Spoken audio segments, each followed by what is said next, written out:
You are Thanos. 3, 2, 1.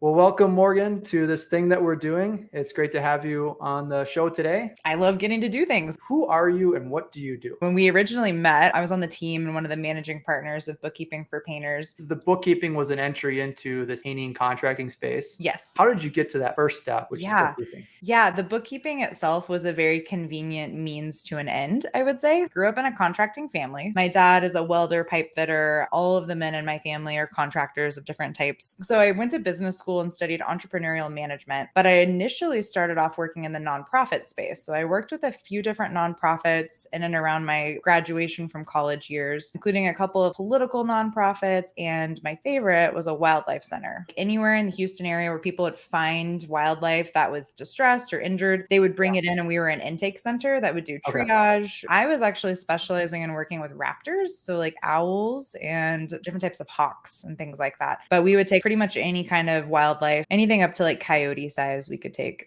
But I liked that because I wore a ton of hats. So they were nonprofits are very, very entrepreneurial, a lot of them.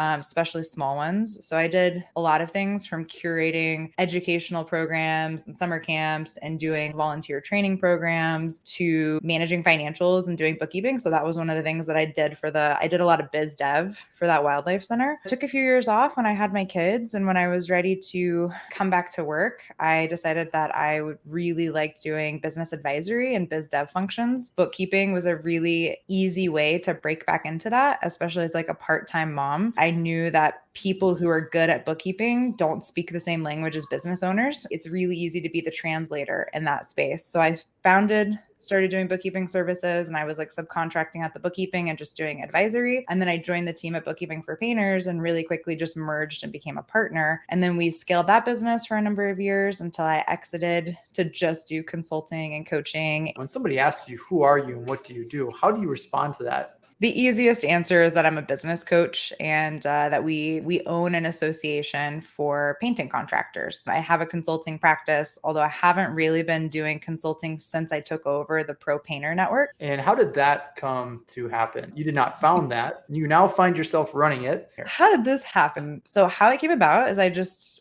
I'm really well networked in the painting industry. I really love people and relationships. And actually, Nick called me up to invite me to speak at an event series that he hosted. It sounded like he was in a place where he was probably going to be winding down the Pro Painter Network because he just didn't have the bandwidth to give it the attention that it needed. So maybe we can negotiate an acquisition. He was like, that sounds great. And it worked out really, really well. You've also started to get this notoriety around AI. What is AI and why are you that? I'm really obsessed with leverage and where can we take one amount of effort and get 10 times the amount of impact from that. So the AI conversation fell right in line with that. So is this in the contracting space that you're specifically starting to advise or consult and help get AI? Because I feel like most painting contractors have not yet adopted spreadsheets. Now we're trying to get them to adopt the next iteration of kind of the computing revolution. What are you seeing there? What's working? What doesn't work? Is the industry really that far behind when it comes to adoption of the most basic things that are in the rest of the business economy? Most of the businesses that are doing well and that are high performing are adopting things. So my big focus has been to stay as plugged in as I can into the areas of rapid development. It's moving so fast that it's like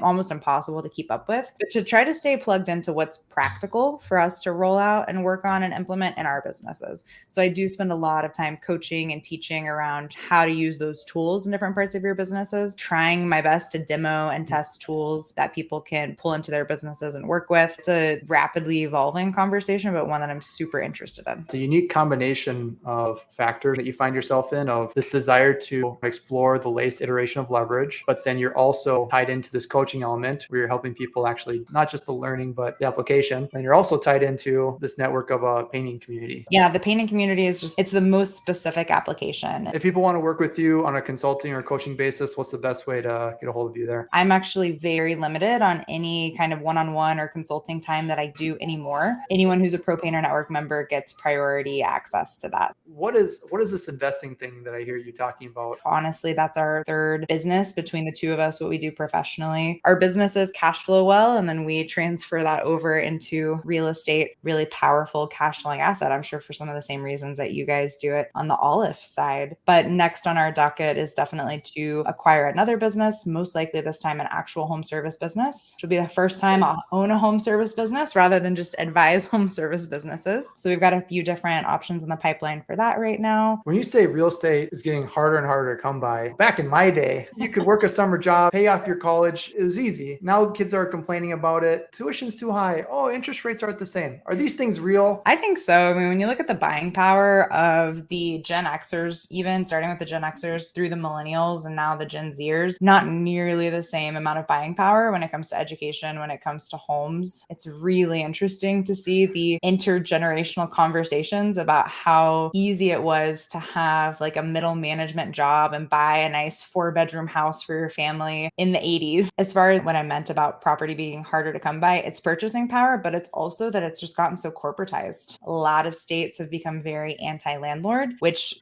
kind of inversely actually makes it so that you can really only afford to operate as a landlord if you are a massive corporation. That's like a soulless corporation. It doesn't really care. Definitely some unintended consequences that fall out with that kind of legislation. So is BlackRock a net benefit or net negative to society? I don't think it's been beneficial, but I'd be curious to hear your thoughts on that. You want to unpack that, what BlackRock is for the audience and kind of talk through that? BlackRock has a lot of dollars that it manages. In its truest, most well-intentioned form, there's a lot of value as well as human potential and energy that society will benefit the most if we can put those to productive uses. What do we as a society through our purchasing power value will dictate where we want to put those resources, and the people who are really good at aligning resources to outcomes benefit from that. BlackRock is one of the largest ones. So they're always trying to figure, how do I get a return on this cash, which is a lot harder with an uppercase T and not lowercase t, like $1 trillion and not thousands of dollars. They do service the purpose of allocating capital, which is just how do we put human productivity and the existing value on the earth to good use. And the other part of the conversation that I think of that's super relevant is there's the theoretical concept of how a capitalist society would run and operate and how the economists like to think of irrational decision making. But we know that we don't live in perfect capitalism that rewards based on what's creating the most good, what's creating the most benefit in the market. There's a lot of, I think, very powerful argument that could be made in that so many of these entities have accumulated as much capital as they have, not because they've been operating in a nice capitalist society, but because they've been able to successfully create legislative barriers to entry. They've been able to create things that give them an unfair advantage that's very anti-capitalist. And that's something that we struggle with. So that's kind of like my reference to the anti-landlord laws. There's a lot of that that's been put in place that's like synthetically restricting how the market would normally freely move. And that's created this ability for people to accumulate capital that's not because they're creating the greatest good, but it's because they've been able to bear out the risk when other people can't, or they've just been artificially benefited because of different legislative bodies, that politicians that have been incentivized to give them what they want at the cost of other people in the market. So that's the way Kids call that building a moat. And I'm a big fan of building moats once I have the castle. When I don't own the castle, I don't want there to be a moat. It's a challenge that we're all selfish, I think. And what's the difference between gambling and investing? I would say the difference would be in a gambling scenario, the odds are typically stacked against you. I'm not sure there's as distinct of a difference between the two if you're thinking about in both regards, it's taking a measured risk, measured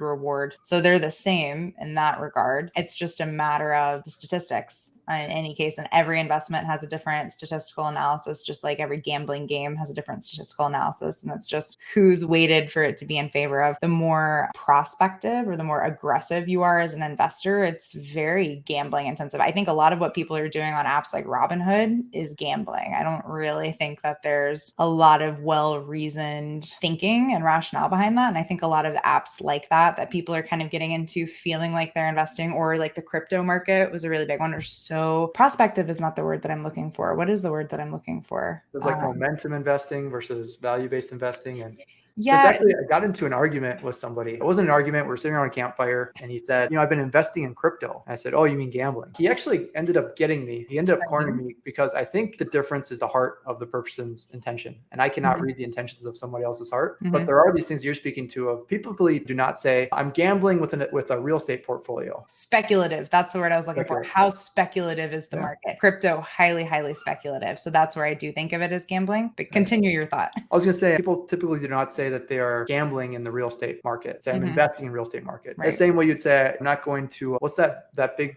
wheel that people spin at the Roulette?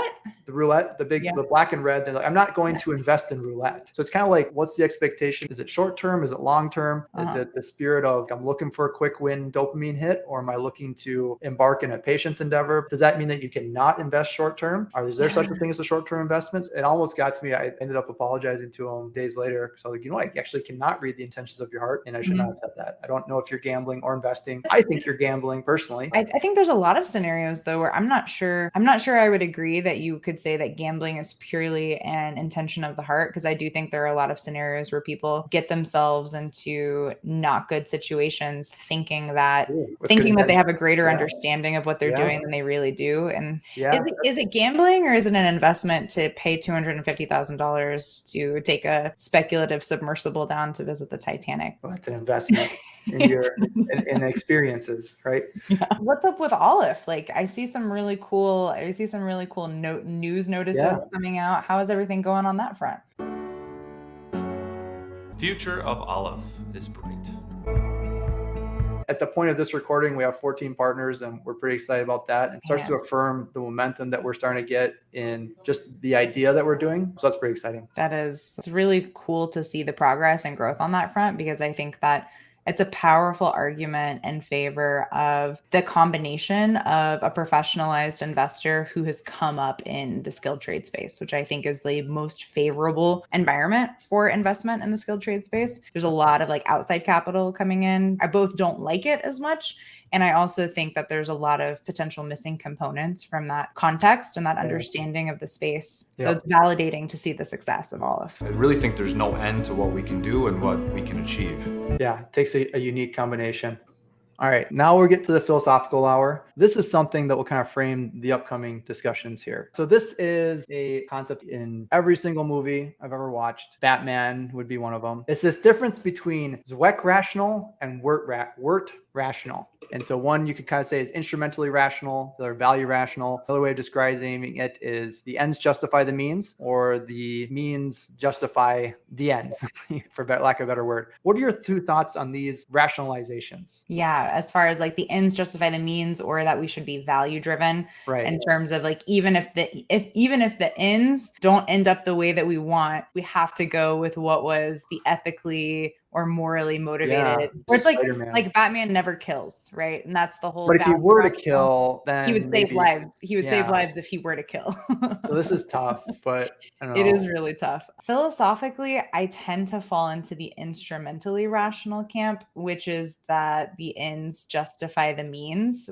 And what's tricky about that and the oh my gosh, that's so bad though. Like the superheroes never do that. It is bad because it honestly places a moral impetus on people to potentially do bad things if it serves like the utilitarian good. But the more that I've always dived into the rationalizations, I have a really hard time moving away from a utilitarian justification or utilitarian pursuit of good. And if you have a utilitarian pursuit of good, I think you are obligated to fall into the instrumentally rational justification for behavior. Well, now that we've framed that, I think we'll have a good question here. Pull this up. Are you familiar with the trolley problem?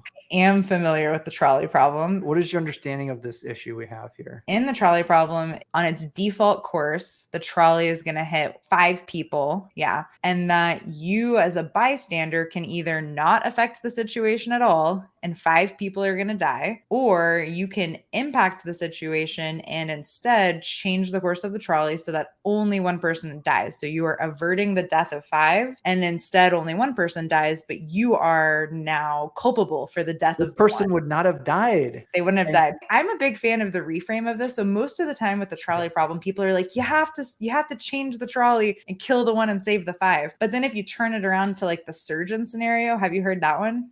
No. You haven't heard the organ donation scenario? No, I don't think so. So usually with the trolley problem, people will say, pull the lever so that the 1 is sacrificed to save the 5. And so they say, okay, so now you're a surgeon with life-saving ability. You have 5 terminally ill patients and you have 1 patient who's healthy who you can harvest the organs of to save the 5 terminally ill patients, which is effectively still you taking an action to take 1 life and save 5. Is that more morally personal and more justifiable? gruesome?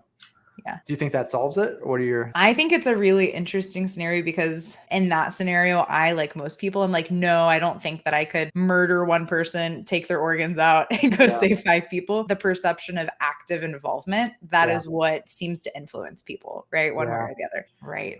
These are all challenges. Yeah. Well, you've already thought through this one pretty well. No, it's a great one though. So It's let a me really good go. one. One of my favorite authors is the author Jonathan Haidt because he's a moral psychologist. So he explores all of these scenarios. Why do people feel ick about one scenario but not another scenario? And so then you think about like the trolley problem. If it's 5 adults or 1 child, does that change your perspective? Would you sacrifice the child to save the adults, or like or is it worth it to kill the adults to save the child? Like people just... It's interesting to see how people place moral weight. They're like forced to develop their foundations to answer your question. They're finding out what their foundations are through those questions. Right. Just to be clear, in the first scenario, you would pull the lever and kill someone that would not be killed otherwise. Okay. That's just confirming? Yes. Okay. Yes. In the first scenario, he dies. 1 dies instead of the 5. So this is it's an immortal Wolverine-like powers, or you could say this if that's too crazy. You could say like, well, there's a little bridge over him, but it just like hurts him really bad with the shock of the trolley or something. He can't die, but feels the pain every time. So the trolley crushes his legs and head. So it's just this continual agony Suffering and loop. At that point, you're now no longer trading 1 death for 5. You're now trading 1,000 years of torture of an individual. It's a nuclear power, as you can tell, that can last 1,000. Last for 10,000 years. So 10,000 years of 1 person suffering in exchange for 5 lives. So this is where I come back to like the utilitarian roots. And so for anyone who's listening who's not kind of familiar with philosophy, the utilitarian perspective is what creates the most happiness or what creates the least amount of suffering. In this case, I would say killing the 5 creates less suffering, because even though it's the deaths of 5 people and the suffering of whoever was impacted by their deaths, that's more finite than 10,000 years of individual suffering. And you could even quantify that probably. You could even say how many people are impacted directly by the deaths of 5 people, how many lifetimes of potential emotional suffering are there compared to the 10,000 years of... Ooh. You are Thanos. That's what you're saying. So that's one of the things I love about those movies, which is just any movie that creates a really good villain. And I think Thanos is one of the best villains because it is really hard to argue with his utilitarian approach. But he's obviously the bad guy because his face is all like gray and wrinkled. He's ugly, right? That makes it easier for me to tell who I'm supposed to root for. There is a $100 bill on the tracks. If you pull the lever, 5 people still die. But the bill doesn't get destroyed and you can now go and collect it. Would pulling the lever get you involved in the situation? And does it make you in some way responsible for his deaths? Or do you just justify these people are going to die anyways? It's death versus death, but in one scenario, I get $100. But you're now actively involved in their death. I think it's more morally neutral because I wouldn't say that you're not causing their deaths and you have no ability to prevent. They were going to die anyways. It's more morally neutral. I personally go a little bit of the course of history. Blood-splattered $100 bill, probably not. But I do think it's a morally neutral scenario. Yeah, you could see this play out. Well, I think you had commented on the city of Omelas. How it's pronounced. That child is going to suffer anyways. Why would I not be in the city still and grab the $100 in the city of happiness? Because the city is going to make the child suffer whether you're there or not. These guys are going to die anyways. This is just a little boop. This is just a little like you just cleared it. Cause them to have high levels of cortisol and stress and worry for another 2 seconds. There is a cost to it. It's not a life or death. There is an additional moral cost. There's a cost to you as the individual potentially if you have empathy. Some people don't, but if you have empathy, you might feel the disdain of collecting blood money, which I would. So in this scenario, I'm like, I'm not concerned about $100. If it was $1 million, does this change the scenario for people? Probably. Right. I could probably live with my moral disdain for $1 million for a scenario I couldn't prevent. Probably. Only one. This is like the prisoner's dilemma a little bit, right? Only one can survive. The trolley is still going to kill one of you. You don't know it's random, but if you pull it, it definitely goes on his side. If he pulls it, definitely goes to your side. Whoever pulls it first, but you're still going to be killing the other person. Yeah, the prisoner's dilemma ones are really good. Can you be tried for murder is a really easy question. I would say no in this scenario, but that is a really good question because then I think about the other extrapolations, like to save yourself, the organ harvesting one, like you kill someone to harvest their organs. That's active murder. In this case, it's standing your ground, which we know is access. papers. The only way I survive is by killing that other person. Am I living zweck or wertrational? Worst case scenario, it's a manslaughter charge because it's the Well, worst case scenario, you have to live with killing somebody. yeah, you kill someone. But you're asking about can you be tried for murder in this scenario? So Yeah. manslaughter. I think you could be tried for manslaughter. Yeah, living with the thought that you killed someone to save yourself is you did kill someone to save yourself. So yeah, can you live with that? Hmm. Okay. And then that's one that I'm not sure I could definitively answer one way or the other. They are all challenging questions. They are. This one, you can stop the trolley at any time, but doing so would disrupt the trolley service, causing the company to lose profits. This is a good one. It's a late stage capitalism Uh-huh. meme. Yeah, I think we all agree we stopped the Are trolley. we saying that life is more important than profit? I do think life is more important than profit. That's probably a good answer. Yeah, probably. We'll fall in favor of the audience on Well, this. what is the purpose of human life if not for profit? I think profit is to serve human life, not the other way around, for sure. I don't think the accumulation of resources for resources' sake makes any sense. I do think life is about the pursuit of improved quality of life, not just for yourself, but hopefully for, again, that utilitarian perspective, creating the most good you can, which is where I think a lot of entrepreneurialism or the entrepreneur as hero is justified as creating more well-being for everyone, right? Because you're entering into the market, providing solutions, providing jobs that are hopefully preferable in order to compete to get people to work for you. You're competing on the ability to create good and to create benefit in a capitalist scenario. And it gets warped, I think, in other places. As you were saying, capitalism works well when you're competing away excess profits. Where capitalism doesn't work is when there's excess profits that can't be competed away. We're talking about the moat Rephrase scenario. There's an excess of profits and consumers have the potential to have lower prices. It works well when people come in and compete away those excess profits. Right. As opposed to building a moat through legislation, then prevent people who haven't already established their large castle from building one. Well, here's a good philosophical question for you too. What are your thoughts about intellectual property?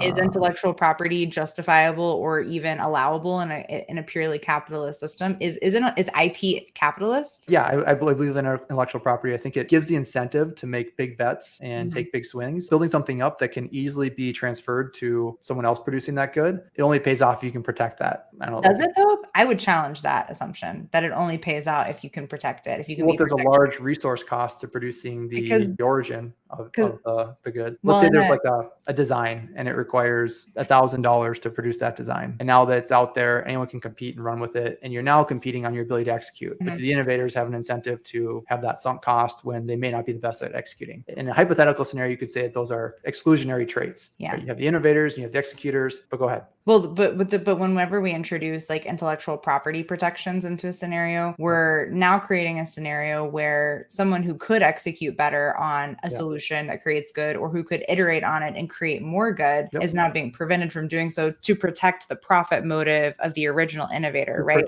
To protect the incentive of creating the origin. The profit incentive, right? But now we're arguing that the profit incentive is the main incentive for innovation and creating good. So then there's a philosophical argument there, which is, are innovators profit motivated intrinsically or more so than other things? And does the profit motivation of a single innovator, for in the case of the beginning invention, outweigh the potential good created by iterative innovation over time if you were to open up that market? If it's an N of one scenario, then for sure screw over the innovator and take everything they created, right? But if you're going to play this game over and over and over again, you want to create a society where the innovators feel protected. And it may not be protected to feel incentivized, because I get where you're going with that. The highest use of human potential is where you're driven more out of your passions than my desire to survive or accumulate. To do some things truly great, you have to utilize resources beyond yourself. So you're talking about like leveraging in mass, or leveraging. Yeah, let's say to create Origin 1, the Origin product requires $10 billion of capital. It seems like you have to then go to people who are not creators, people who have been accumulating capital. What are they incentivized by? A return. And they're not going to invest in your Origin project unless they know that there's an ecosystem that protects that. There's time horizons on that IP. At some point, you do want it to be competed away, because now you have one company that's a good innovator, but they're terrible at execution. So everybody suffers because of that. But they're still like kind of better off than if they had never taken on that Origin project. Yeah, I think that there's a deeper argument as far as what what's the actual pragmatic impact of assuming that there's a profit incentive in innovation, or that we need high levels of capital to fuel innovation because there's a profit center.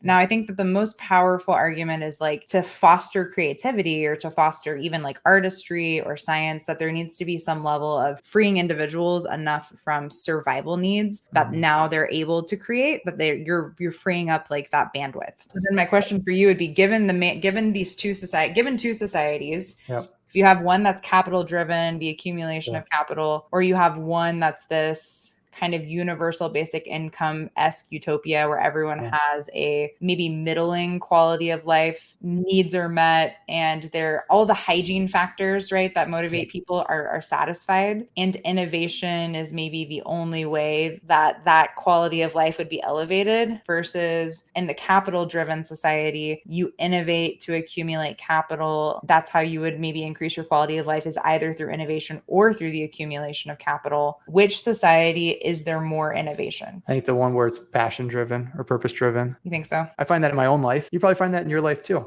Mhm. right? You'd prefer to go drive and innovate in the things that give you a passion, even if there's not as much of an economic output to it. I've also seen and firsthand witnessed a lot of scenarios where you create a perverse incentive in the capital driven scenario, where now we're trying to sell ideas, or we're trying to sell the concepts around innovation that may not actually be effective. This is what I keep telling my partners about this podcast. I tell them there is an art and a craft to developing something that's set for the marketplace. There's also a skill to just creating art. And that's what this is. It's just art. Don't ask me what I'm doing in here. It's art, expressing my true self. There is no benefit. It may not be what the market is wanting to digest. Based off the number of views, it's not what the market wants. But based off about how much fun I'm having, it's a good expression of art. We don't have a few minutes left. What happens after we die?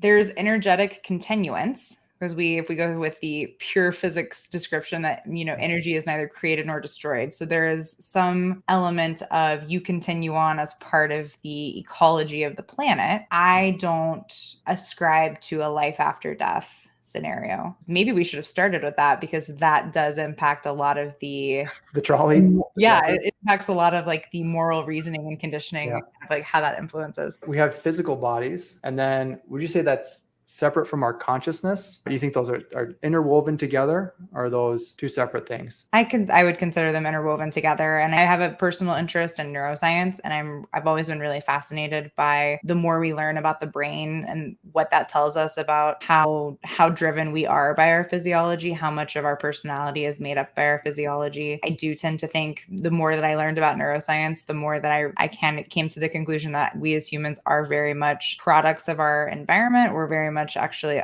more automata. There's the whole free will conversation. I don't think that we're practicing free will in the way that people like to envision free will. I think that you're a result of genetic and environmental programming. Do you think we have the ability to edit our environment? To edit our environment, yes. The fundamental component of intelligence is the ability to edit our environment. Yeah. Because I think I agree with you in that a lot of our day-to-day actions are driven by, it's just the momentum. But then we do have these moments that we have the ability to architect the system around us to cause ourselves to automatically go in the direction that we want to go. Yeah. And I think that's what we're forced into. I think you have to be able to think in that, to that extent. And I think that's the kind of penultimate interesting conversation around AI, which is when you get into an artificial general intelligence, everything that you're creating is a prediction machine that's trying to predict the universe and our environment and us. If that theory of reality is accurate, that it can be really highly predicted, then that's the ultimate tool for being the architect of our own environment. And essentially, and we have to decide what we want. That's part of the beauty of humanity as is today, is that we're so inefficient on a personal level, or on a societal level, or on a global level. Humanity is very fractured in what we believe our purpose is and what we're all driving towards. So if you tell the AI to optimize the purpose of humanity, that's a really difficult question. Well, that's all we have for today. And I'll put some links at the bottom. As we always say here, make sure that it's always 1 gallon at a time. We didn't get to the ship of Theseus. Ooh, that's a good one. Okay, I've got 10 more minutes. Okay. Do you have 10 minutes or no? Yeah, I've got time. Okay. We got a couple of bonus thoughts here. Have you heard about the ship of Theseus? I have, but you should reiterate. The ship There's of this ship. It's in a big battle, wins the war. Everybody loves it. It's retired. Once a year, they take it out. It goes on this big journey as a celebration. And over the years, you have to replace different parts of the ship. So first you replace the steering wheel, then you replace the rudder, then you replace the board on the floor, then a board on the side of the ship. And after years and years and years, you end up having a ship with no original parts. All the boards have been replaced. Every single element has been replaced due to the wear and tear. And the question is that the same ship that was in those battles? And if not, at what point did that change happen? It's not the same ship. It does hold relevant value as the original ship because it holds that place in human consciousness. And the way that we assign value, we know, is often not literal and rational. And I think that applies in this case to the physical versus metaphysical existence of Theseus' ship in the space that it is attaining at any point, right? But I would say it's not the same if you phrase it that way. It's not the same ship. And when does it become not the same ship? It becomes not the same ship the second you change any piece of it, right? It becomes different. It becomes an iterative version of the ship of Theseus. Yeah. Is that too much of a non-answer? That's a good answer. Because it's kind of like the cellular regeneration is maybe the other version of that if we're Yeah. Because we're always changing. And are we the same person? Well, we're not the same person, but you are the same person. Paired with that, a tree falls in the forest and no one hears it fall. The question is, does it make a sound? Yes. What if that tree is on another planet? If there's vibration created, then where there is motion and vibration, I would constitute that sound is created. Yeah. What if that tree is on a different universe? That universe goes through expansion. It goes to heat death or whatever happens when universes end. Singularity point. I'll just say the entire and nobody universe observed is sound. Nobody observed that tree falling, nor did they hear it. It is still sound. Yeah. I'm going to go with the literal definition of sound is just another kind of vibration. Yeah. So I'm not sure on this one. I think I might think differently than you on this. Tell me. At the moment, until you convince me the other way. I think that anything happening, existing, or even having meaning is somewhat dependent on the observation of consciousness. I'm just thinking of all these parallel worlds where there's no consciousness. It expands, it collapses. Did that universe ever exist is the question. If a consciousness wasn't there to observe it. Yeah, if no one's there to observe it. I would say if the tree falls and the vibration thing and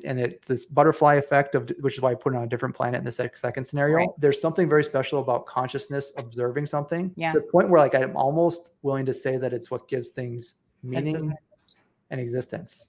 I do agree with you that when we talk about, literally context is everything. There has to be an observer for there to be information. Otherwise, it's just data. That consciousness is the context that a consciousness adds is what creates information or what creates relevancy of any kind. And I do think that from my very limited understanding and how much I have been exposed to very high level theoretical physics, there's some very powerful arguments about the state of being and matter that do maybe seem to point to the idea that it is pretty consciousness dependent, or that, which is why there's kind of that question of do we live in a simulation? Because that's essentially what we're asking, right? Is our reality dependent on our conscious observation of it? Is the universe given a purpose through consciousness? It kind of goes back to that question or that hypothetical scenario of if you exist in a body that loses all senses, there's no sight, sound, hearing, there's no more physical sensation, does your consciousness continue to exist? Or is it tied into your body? Intelligence,